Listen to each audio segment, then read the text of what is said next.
Sysbizz software എങ്ങനെയാണ് commission set ചെയ്യുന്നത് നോക്കാം. First salesman commission percentage and amount set ചെയ്യാനായിട്ട് സെയിൽസ് സെറ്റിംഗ്സ് ഓപ്പൺ ചെയ്യുക. അതിനായിട്ട് സെറ്റിംഗ്സ് ഓപ്പൺ ചെയ്തതിന് ശേഷം സെയിൽസ് സെറ്റിംഗ്സ് എന്നൊരു ഓപ്ഷൻ കാണാം, അത് ക്ലിക്ക് ചെയ്യുക. സെറ്റിംഗ്സ് ടൂല് ഈ സ്പേസ് ആണ് സെയിൽസ്മാൻ കമ്മീഷൻ സെറ്റ് ചെയ്യാനുള്ള space. First commission percentage set ചെയ്ത് കൊടുക്കുക. ഞാൻ 10% ആണ് സെറ്റ് ചെയ്യുന്നത്. നമ്പർ ഓഫ് സെയിൽ 2 ആണ്. അതായത് ഇവിടെ ഒരു സെയിൽസ്മാൻ 2 സെയിൽ ചെയ്ത ആ സെയിലിന്റെ ടോട്ടൽ എമൗണ്ടിന്റെ 10% ആയിരിക്കും അദ്ദേഹത്തിന്റെ കമ്മീഷനായിട്ട് സെറ്റ് ചെയ്തിരിക്കുന്നത്.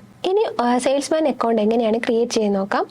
അതിനായിട്ട് മെനു ബാറിൽ എംപ്ലോയീസിന്റെ അണ്ടറിൽ എംപ്ലോയി മാനേജ് എന്നൊരു ഓപ്ഷൻ കാണാം, അത് ക്ലിക്ക് ചെയ്താൽ ഇങ്ങനെ ഒരു വിൻഡോ ഓപ്പൺ ആയിട്ട് വരും. എംപ്ലോയീസിന്റെ ഡീറ്റെയിൽസ് ഫിൽ ചെയ്ത് കൊടുക്കാനുള്ള സ്പേസ് ആണ്. ഡെസിഗ്നേഷൻ ആയിട്ട് സെയിൽസ്മാൻ സെറ്റ് ചെയ്ത് കൊടുക്കുക. ദെൻ ഒരു യൂസർ നെയിമും പാസ്വേഡും സെറ്റ് ചെയ്ത് കൊടുക്കുക. ഇത്രയും ഫില്ല് ചെയ്തതിനു ശേഷം സേവ് ചെയ്യുക. ഇങ്ങനെയാണ് എംപ്ലോയിനെ ക്രിയേറ്റ് ചെയ്യുക, അതായത് സെയിൽസ്മാനെ എങ്ങനെയാണ് ക്രിയേറ്റ് ചെയ്യുക. ഇനി നമ്മളിപ്പോൾ ക്രിയേറ്റ് ചെയ്ത് സെയിൽസ്മാനെ വെച്ച് സെയിൽ ചെയ്യുന്നത് എങ്ങനെയാണെന്ന് നോക്കാം. അതിനായിട്ട് സെയിൽസ് മൊഡ്യൂൾ ഓപ്പൺ ചെയ്യാം. കസ്റ്റമറെ ക്രിയേറ്റ് ചെയ്യാനുള്ള സ്പേസ് ആണിത്. ഈ പ്ലസ് ബട്ടൺ ക്ലിക്ക് ചെയ്താൽ കസ്റ്റമർ മാസ്റ്ററിലേക്ക് ഓപ്പൺ ആയിട്ട് വരും. കസ്റ്റമറെ നെയിം എൻ്റർ ചെയ്ത് ഇൻഫർമേഷൻസ് ഫിൽ ചെയ്തതിനു ശേഷം സേവ് ചെയ്യാം. ഇനി സെയിൽസ്മാനെ സെലക്ട് ചെയ്യാനുള്ള സ്പേസ് ആണിത്. ഇവിടെ ക്ലിക്ക് ചെയ്ത് സെയിൽസ്മാനെ സെലക്ട് ചെയ്യാം. ഐറ്റം നെയിം എൻ്റർ ചെയ്ത് കൊടുത്ത് സെയിൽ പ്രൊസീജിയേഴ്സ് സ്റ്റാർട്ട് ചെയ്യാം. ഐറ്റം നെയിം എൻ്റർ ചെയ്ത് കൊടുക്കുക. സോ നമ്മളിവിടെ സെറ്റ് ചെയ്തിരിക്കുന്നത് ടോട്ടൽ 2 സെയിലിന് 10% ഓഫ് കമ്മീഷൻ എന്നാണ്. അതായത് ഈ ഒരു സെയിൽസ്മാൻ 2 സെയിൽ ചെയ്യുമ്പോൾ ടോട്ടൽ സെയിൽസിന്റെ 10% കമ്മീഷനായിട്ട് പോസ്റ്റ് ചെയ്യാം. ഇത് ഫസ്റ്റ് സെയിലാണ്.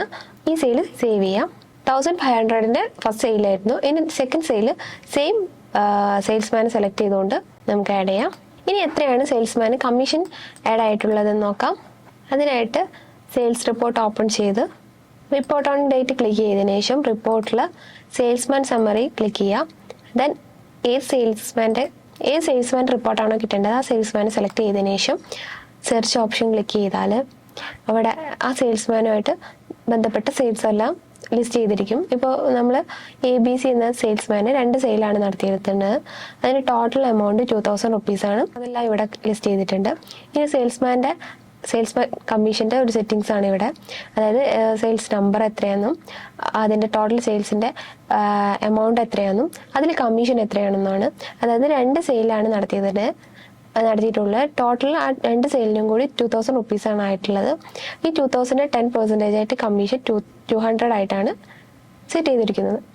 ഇനി പോസ്റ്റ് എന്ന ബട്ടൺ ക്ലിക്ക് ചെയ്താൽ ഈ എമൗണ്ട് സെയിൽസ്മാൻ്റെ അക്കൗണ്ടിലേക്ക് ക്രെഡിറ്റ് ആവുന്നതാണ്. അതിനായി സെയിൽസ്മാൻ്റെ ലെഡ്ജർ അക്കൗണ്ട് ഓപ്പൺ ചെയ്യാം.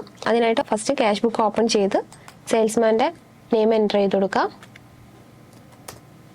ദെൻ സെർച്ച് ചെയ്താൽ സെയിൽസ്മാൻ കമ്മീഷൻ ഇവിടെ ക്രെഡിറ്റ് ആയിട്ടുണ്ട്. സെയിൽസ്മാൻ കമ്മീഷൻ എന്ന് പറഞ്ഞ ലെഡ്ജർ ക്ലിക്ക് ചെയ്താൽ സെയിം എഫക്റ്റ് ഇവിടെ റിഫ്ലക്റ്റ് ആയിട്ടുണ്ടാവും. ഇനി നിങ്ങൾ കൂടുതലായിട്ടുള്ള സെയിൽസ്മാനെ സെലക്ട് ചെയ്ത് ഇങ്ങനെ സെയിൽസ് കമ്മീഷൻ സെറ്റ് ചെയ്യുകയാണെങ്കിൽ എല്ലാ സെയിൽസ്മാൻസിൻ്റെയും കമ്മീഷൻസ് എല്ലാം സെയിൽസ്മാൻ കമ്മീഷൻ എന്ന ലെഡ്ജർ ഓപ്പൺ ചെയ്താൽ കാണാവുന്നതാണ്. ഇൻഡിവിജ്വൽ ആയിട്ട് എത്രയാണോ സെറ്റ് ചെയ്തിരിക്കുന്നത് എന്ന് കാണുന്നെങ്കിൽ ഇൻഡിവിജ്വൽ സെയിൽസ്മാന്റെ ലെഡ്ജർ ഓപ്പൺ ചെയ്താലും കാണാവുന്നതാണ്. അതായത് കമ്മീഷൻ ത്രൂ കൊടുത്തിട്ടുള്ള എല്ലാ എൻട്രീസും നമുക്ക് സെയിൽസ്മാൻ കമ്മീഷൻ എന്ന ലെഡ്ജറിൽ കാണാവുന്നതാണ്. ഇങ്ങനെയാണ് സിസ്ബിസ് സോഫ്റ്റ്വെയറിൽ സെയിൽസ്മാന്റെ കമ്മീഷൻ പോസ്റ്റ് ചെയ്യുന്നതും അത് വ്യൂ ചെയ്യുന്നതും.